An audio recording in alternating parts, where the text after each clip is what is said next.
Recycle টাকা হলো এতটা আপনি হাতে টাকা কিন্তু সময়টা আমরা কি তরকারি আলাদা মাছ আলাদা? হ্যাঁ, মাছ আলাদা, তরকারি আলাদা।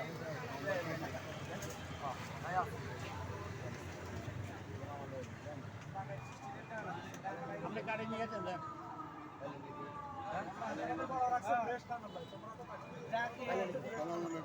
আঙ্কেল চিংড়ি মাছ কোনটা কত? এটা হচ্ছে 400 টাকা, এটা হচ্ছে 680 টাকা, আর এটা হচ্ছে আপনার 800 টাকা। এটা 15 টাকা কেজি, আর এটা আপনার 25 টাকা 30 টাকা কেজি, 680 টাকা। আর সবজিটা 400 টাকা। সুখবর